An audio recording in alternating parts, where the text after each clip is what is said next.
Welcome to Ringette Alberta's Skills Testing Protocol. This protocol is based on the Ringette Technical Skills Matrix for the Learn to Train and Train to Train stages in the Ringette Long-Term Athlete Development Framework. There are 6 stations that are a part of this testing protocol. Station 1, passing accuracy. Station 2, shooting accuracy. Station 3, forward and backward speed skate. Station 4, butterfly transitional skate. Station 5, agility weave with a ring. And Station 6, parallel start and stop. The shaded areas represent the safe zones within which the athletes at each station must remain. This is particularly important for the athletes participating in the speed test, parallel stop and start, and butterfly. Do not change the layout of the 6 stations on the ice, otherwise athletes may run into each other. Station 1, passing accuracy. Place the passing target firmly against the sideboards. The passing target should be centered on an imaginary line that bisects the hash marks and free play line on the free pass circle. One person should hold the start end of the rope provided against the front face of the passing target. The 20-foot mark will be indicated on the rope by tape. Spray paint a line at the 20-foot mark that is perpendicular to the goal line and parallel to the shooting target. This line will be approximately 6 feet in length with a 2-foot gap in the center third of the line. This gap will be the area through which the athletes will release the pass aimed at the target. Place 2 sets of 5 rings between the boards and outside edge of the circle. One group of rings will be closer to the goal line and the second group of rings will be closer to the ringette line. Each athlete will complete 5 forehand and 5 backhand passes.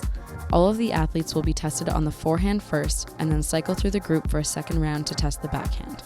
The athlete will pick up 1 ring from the correct pile of 5 rings.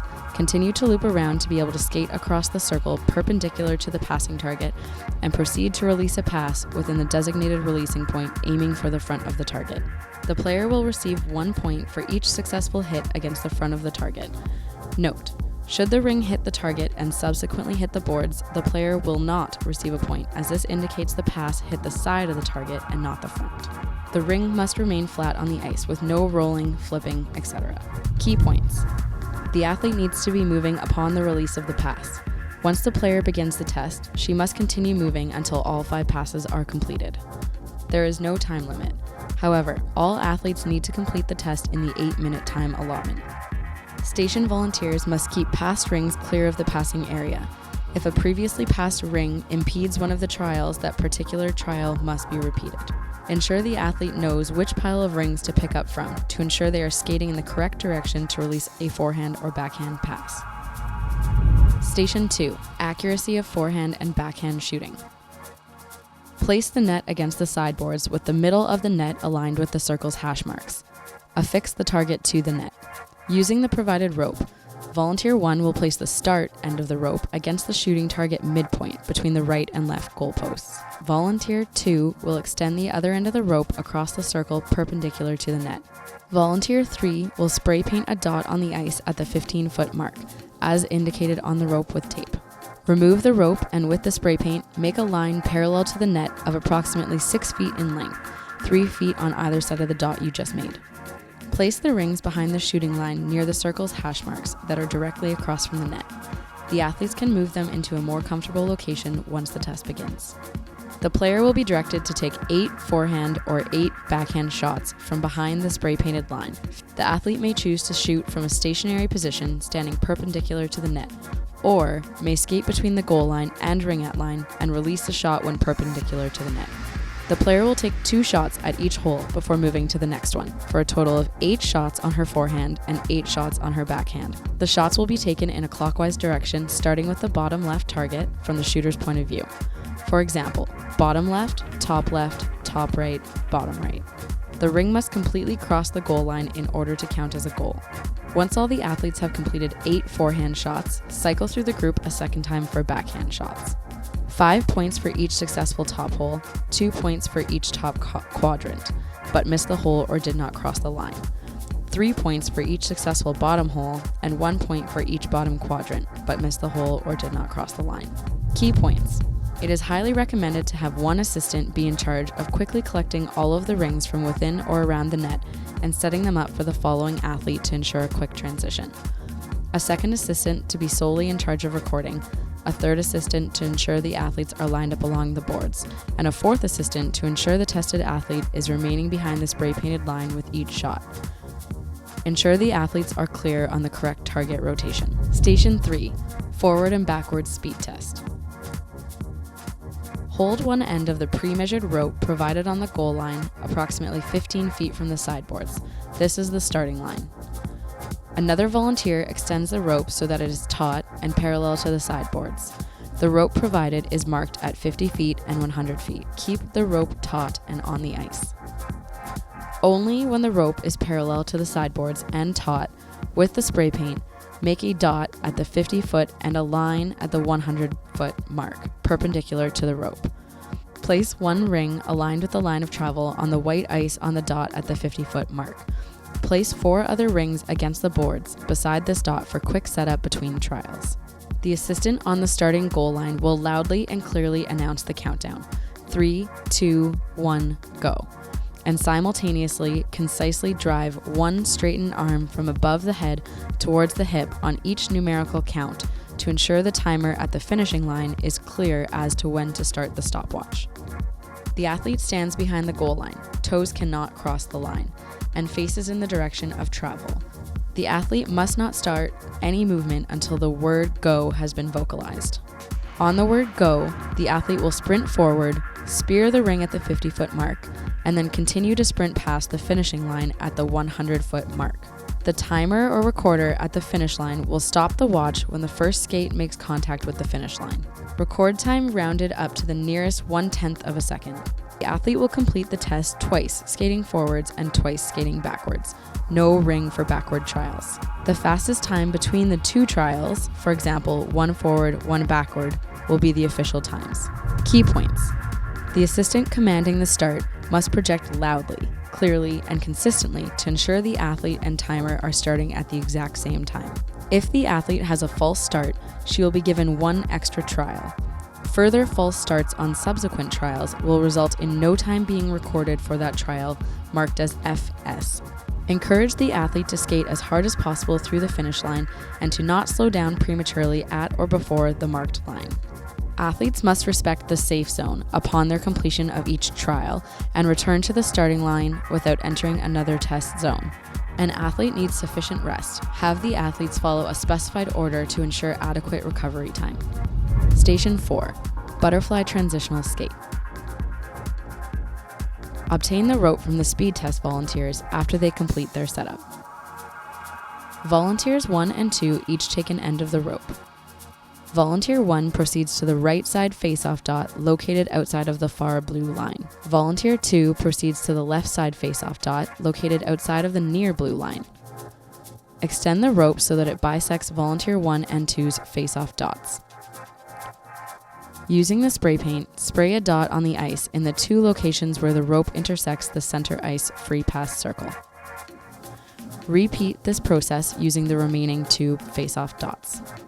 Place a cone on each of the 4 dots that are now marked on the center ice free pass circle. Using the spray paint, make a start and finish line of approximately 3 feet in length, starting at each cone on the circle and moving outwards towards the sideboards. Each line must be parallel to the center red line. The athlete starts behind the start line at the bottom right cone, facing forward in an athletic stance. The assistant/recorder will announce 3, 2, 1, go. On the word go, the athlete skates forward to the top right cone, pivots and then skates backwards to the bottom left cone, pivots and skates forward to the top left cone, pivots and skates backwards to the bottom right cone, pivots and skates past spray painted line drawn next to the top right cone to finish the drill. After the assistant/recorder has started the drill, she or he will skate up to the finish line to ensure accurate timing. The time is to be stopped when the first skate makes contact with the finishing line. The assistant/timer will record the time rounded up to the nearest 1/10 of a second. After all the athletes complete 1 trial from the bottom right, repeat the sequence starting from the bottom left. Key points. Each athlete must complete 2 trials, once clockwise and once counterclockwise, with the average being the official time. Note, should an athlete fall during a trial, the faster time of the 2 trials will be used. The fall should be recorded on the scoring template as an F.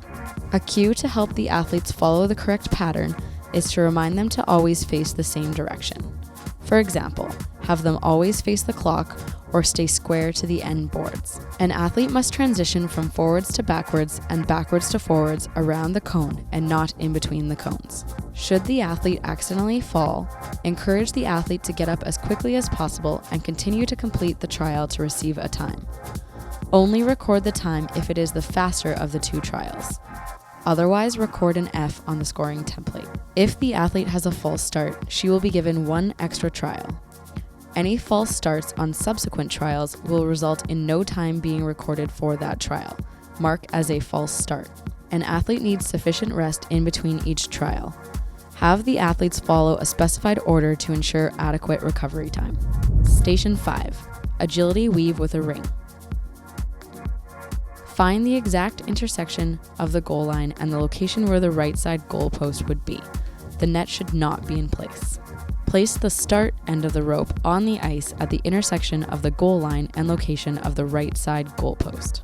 Extend the rope down the ice so that the rope creates a straight line that is perpendicular to the goal line.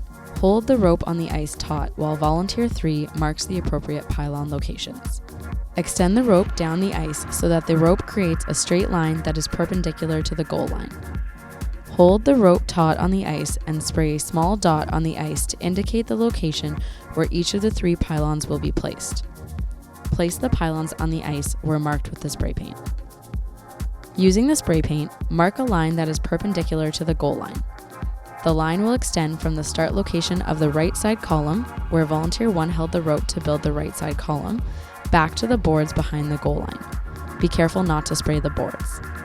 Using the spray paint, mark a line that is perpendicular to the goal line between the 5-foot and 25-foot cones. The line should be at least 3 feet in length. This will be your finish line. The assistant/recorder will announce 3, 2, 1, go.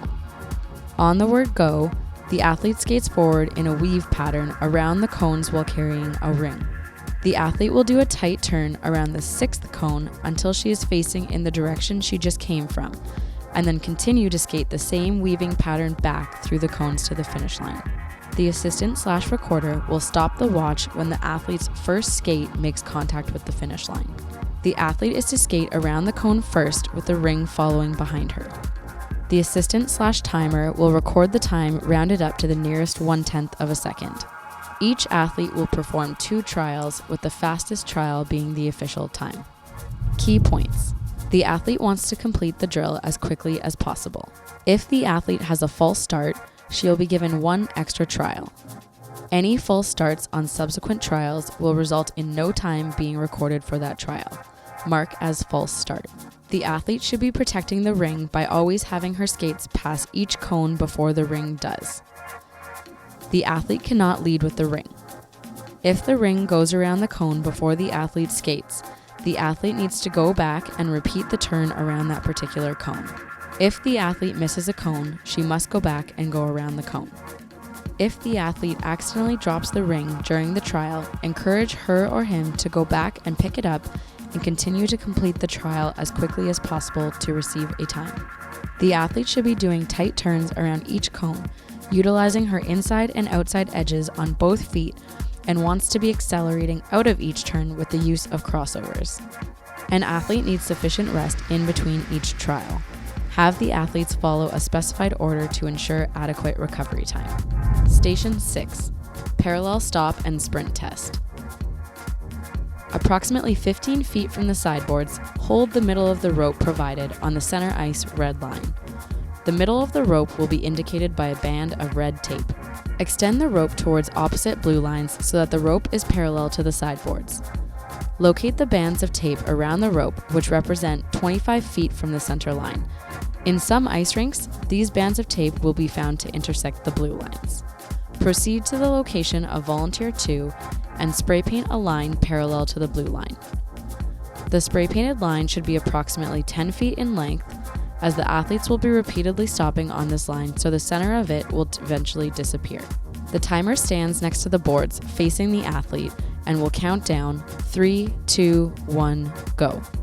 2 assistants should be standing by a blue line or painted line, next to the boards to ensure the athlete makes full contact with the line and comes to a complete stop. On the word go, the athlete skates as fast as she can to the blue line on her right. Both feet must make contact with the line, and she must come to a complete stop facing the sideboards. The athlete then skates as fast as she can to the far blue line.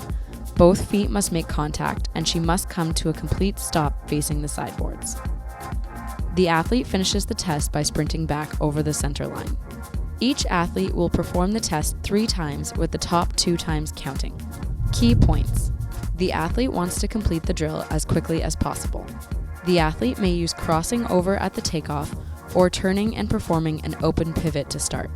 Encourage the athlete to sprint over the center line to complete the test and to not begin decelerating until after she has crossed the line. The timer should be facing the athlete to ensure she is starting directly over top of the line and can clearly hear the instructions. If the athlete has a false start, she will be given 1 extra trial. Any false starts on subsequent trials will result in no time being recorded for that trial. Mark as false start. An athlete needs sufficient rest in between each trial. Have the athletes follow a specified order to ensure adequate recovery time.